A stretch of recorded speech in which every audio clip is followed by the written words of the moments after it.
Hello everyone. My name is Simon Millet. I'm a scientific engineer at Novartis in France, and I will be your trainers during this session in R. So we will use a Jupyter notebook to see the turbidity due to inundation in Libya near Derna city, and we will have a closer look at Wikio products, their structure, format, and how to explore and plot them. So a notebook is composed of different cells, and some of them have a code inside them that you have to run in order to execute the code, like these cells. So today during this session, we will have a closer look of satellite observation via L4 product and Sentinel-2 data. And then we will plot, we will explore and the file content, and we'll make a basic plot. Then we will compare different dates uh, before, during, and after the event to see the evolution. And finally, we will use Sentinel-2 data to make a comparison. Um, the background of the study, so on September 2023, the storm Daniel has had a large impact in Europe and in the north of Africa. In Libya, near Derna city, the storm caused two dams upstream to burst, releasing massive torrent of water that overwhelmed and inundated much of the city. And this disaster impact not only the human population, but also the fragile coastal and marine ecosystem, which may take years to recover. So this training will also allow you to see impact of the inundation thanks to the turbidity, and we will use a satellite observation and image of Sentinel-2. So um, we are going to use R language. Um, but first, we should uh, s- um, so the, we should set up all necessary libraries. So for this training, we use seven libraries, different libraries. ggplot2, that is a system to creating graphic. Dplyr is a library to manipulating data. R collaborers for color palette in plot. And CDF4, that is interface for SCDF file format. Grid Extra is a library for arranging plot on a page. Lubridate, it is to manipulate date time data, and Raster is a package for reading, writing, manipulating spatial data. So first, we run the sale to import all libraries, and if you use your own another support and the library are not installed, you can use this line that download all the necessary libraries. Now, so the data, all data are available in Wikio data. Um, Here, like David showed you at the beginning of the webinar, you see all data here, and you select Sentinel-2 data or over data if you want. So for this string, we will use two different data sets. First, it is a ocean color in Mediterranean in high resolution, uh, where there is a different variable, the chlorophyll, turbidity, and suspending particulate matter. The time period is daily, means we use from September 7th to 22 September. And the second data set that we will use, it is a Sentinel-2 data. So it is three image on September 7th, 12, and 17. In the next part, we will try to explore the first data set. So first we define the path of the netdef file, the data here. Then we load the netdef file and we print all information about the netdef file. So we will see there are three variables, chlorophyll, suspending particulate matter, and turbidity. There are three dimensions, latitude, longitude, and time.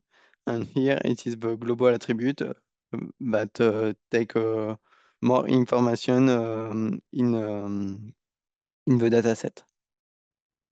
Then we access the data, so we put with the function ncvarget the latitude in the variable name latitude. And it is possible to visualize a variable.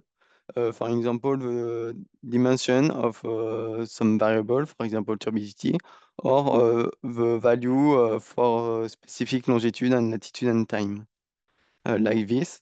So here we see that the turbidity is there is longitude, latitude, and time for the dimension. And here it is the value of the turbidity for this specific longitude, latitude, and time.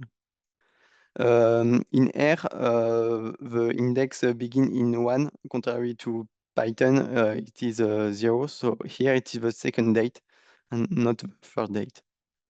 And we can also plot the time variable, but you see that here the time is a number and not a date. So to convert the number to date, we use this function as posing. We put the variable and the origin. So to have the origin of the data set, you should visualize the characteristic. And here you have the unit that is since 4 January 1970. And when you run this tail, we see that now it is a date. Now we plot one time of this variable turbidity. So first we determine the figure size, then we create a data frame with the longitude, latitude, and turbidity. And here it is just to visualize the data frame. We see longitude, latitude, and turbidity. Here there is none values because we are on the land, but there is not only 20 line, but thousands of lines, and sometimes there is value. And here it is a cell to plot a map. So we use a ggplot. Here we add the turbidity data. So we use the data frame that we have created, and we put turbidity. Here it is a color scale option, and then it is a general aesthetic option, and here the title and subtitle. So we run the sales and we save the figure in a figure basic figure. So it is here. And we display the figure. And we see here the variation of turbidity on the city of Derna in Libya. And the turbidity is homogeneous with higher value near the coast here. So the date here, it is before the event. And now we will compare different dates to see the impact of Storm Daniel. So for this part, we will compare three different time each other. So the 7th September before the storm, just after the storm, and a few days after the storm. First, we create a plot function to simplify the code. The function, it is the same code that we see before here for plotting the date. Here we plot the free date. We forgot to plot.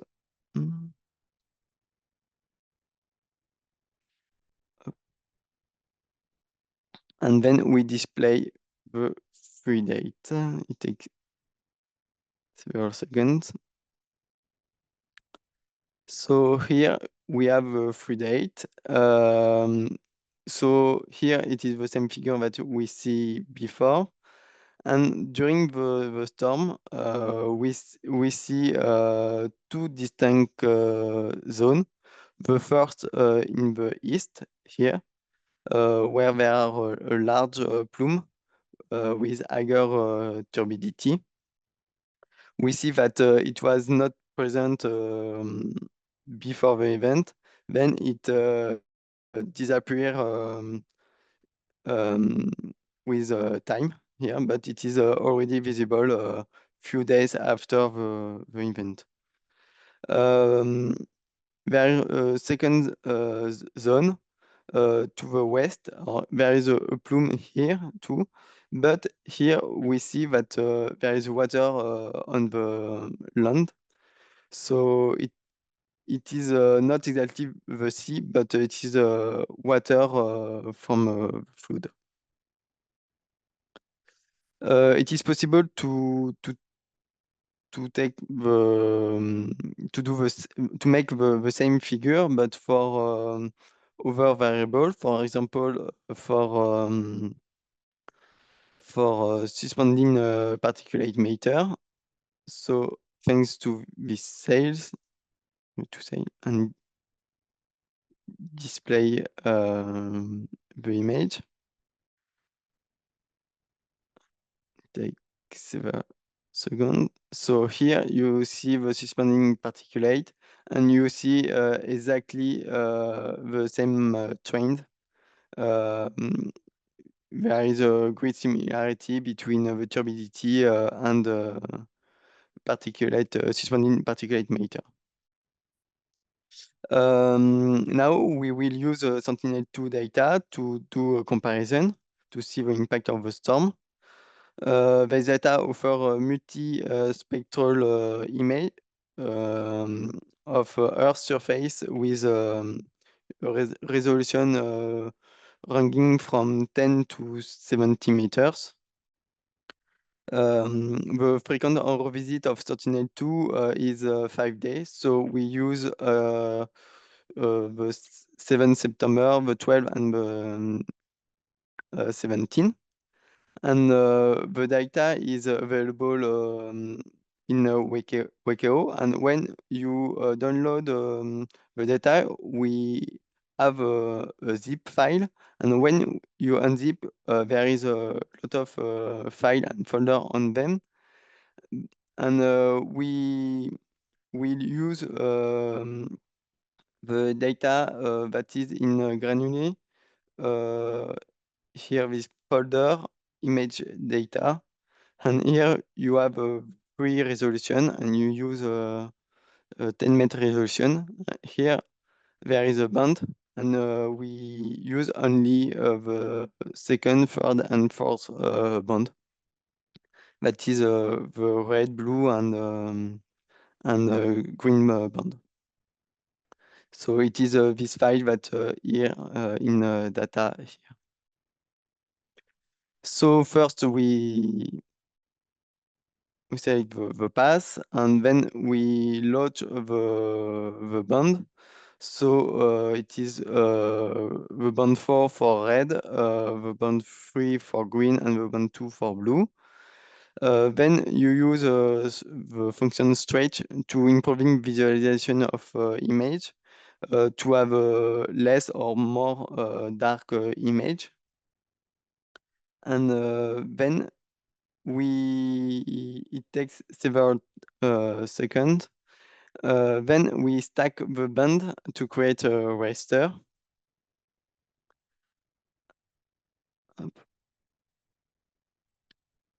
To put all the band in a second variable. And finally, we plot the RGB image. I can run, and here it is the visualization with the real color from the red, blue, and green band. The land is less dark because of reflection. And we will do the same manipulation for the 2 over date to follow the impact of flood, because here we don't see plume. So we have already run the sales because it takes several minutes. And here it is during the storm, and we see the suspending particle emitter near the coast here, and more in the west plume. And after 5 days after the storm, we see the third image. So the plume is disappear, is less visible, and there is a lot of cloud that is impossible to supprime. So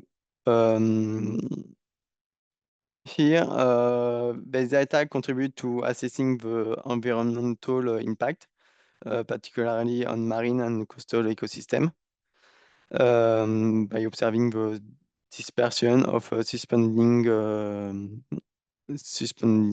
particulate. So the training is now finished. I hope you enjoying this presentation. We see how to visualize different files from Wiko product in R. So I hope you enjoying this presentation, and if you have a question, do not hesitate to ask them. Thank you. Thanks a lot for your presentation, Simon. We had a lot of good feedback on the chat. So Thank you. we will go to the to the Q&A section. So for now, the only question we have is about the unit in which you expressed the turbidity and the suspended particles, because I don't think it was written on your image. Yes, the suspended emitter is a mass concentration of suspended emitter. The unit is a gram per meters cube. But and the turbidity, it is the unit is FNU. Don't know exactly what it is. It is a unit, a general unit for turbidity. Okay. Yeah, I think it's milligram per liter or something like that. I'm not Yes. sure, but yeah, it's the classic unit. Yeah. Yes. Okay. Okay. Okay. Sorry. Next question. So this one is asking if this script is reproducible for the Madagascar case. Yes, if variables are available in Madagascar. I don't know if it is only on Europe or So, mm, the product you use for the color of the sea is only available in the Mediterranean Sea, but there yes, is other data of the color of the ocean available all around the globe. So you have to look at the full catalog to find the right one for your area of interest. yes, and Sentinel-2 varies on all the globe, so it's possible. Exactly. Thanks. So this one is more of a general question. So if it would be interesting to have the same training tutorials in Python and R. So I'm not sure if you mean for the person who asked the question exactly the same tutorial in both language, but also on the Jupyter catalog of Wikio, you can find several tutorials with Jupyter, and the ones Simon does can run on the Jupyter Hub, so it's also nice to have, and it's also available on the Jupyter catalog to have a look if you want. Okay, so this one, thanking you for the presentation. Up. So we have more of a technical question. Which kernel do you use to execute this script? Because I have error when I execute first cell of importation of library. Oh, yes, so it's the R kernel. Yes, the first libraries is not really important, so it is possible to comment this line. It is a RNetCDF, and then it is run.